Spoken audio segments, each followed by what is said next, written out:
marketplace? Thank you for that question. Thank you. Gentlelady yields back. The chair now recognizes the gentleman from Texas, Mr. Hunt. Hey, Mr. Chairman. College and free speech go hand in hand. And college is meant to be a place where students are safe to express ideas and confront ideas that they may or may not necessarily agree with. We've heard for years about microaggressions and how silence is violence. And colleges have spent years condemning and monitoring speech as they deem dangerous. But when actual physical threats of violence occur, do colleges know how to react? Under the logic of the left, microaggressions are hate speech, but physical threats of violence can be free speech depending on if the group being threatened is not oppressed enough. It appears that colleges have labeled everything hate speech but hate speech itself. They claim to be committed to diversity, equity, and inclusion, but the dirty little secret is that there is a hierarchy of oppression within a DEI club. And colleges fail to act when they consider these less oppressed groups to be threatened. Tragically, universities have put their responses to free speech under the DEI lens, and oftentimes that lens fails to respond to threats for fear of angering the DEI gods. I went to Cornell. I earned 3 master's degrees in 4 years from Cornell. I went to Johnson, IRLR School, and a master's in public administration. I graduated in 2015. I didn't see any of this when I was there. I cannot believe what has happened over the course of the past year. The threats to you, ma'am, are pretty disgusting. It is not just happening at Cornell, it's happening all over the country. These attacks are not just coming from students.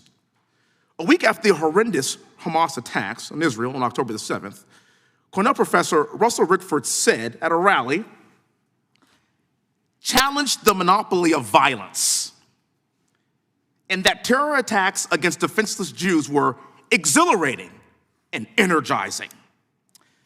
I have a motion to submit to the record a letter from Cornell President Martha Pollack addressing that issue, sir. According to this letter, Professor Rickford's punishment is that was placed on this person was a leave of absence for the duration of the academic year, while the university is considering whether or not his personal opinions demonstrate an unfitness to serve. An unfitness to serve. That's it. This man was praising Hamas attacks on Jews, and there needs to be an investigation as to whether or not this guy displayed a fitness to serve. I think this response from Cornell demonstrates the problem going on in our institutions of higher learning today, and I have a sneaking suspicion that if this professor made these hateful statements against Muslim students, black students like me, or trans students, the professor would have been out of a job immediately. No investigation. I dare anybody in this room to tell me I'm wrong based on what we see from Ivy League schools in the past few years. As a Cornell alum and a father of 3 children, I can guarantee you that if this is how this university is going to approach anti-Semitism, my children will not be attending Cornell.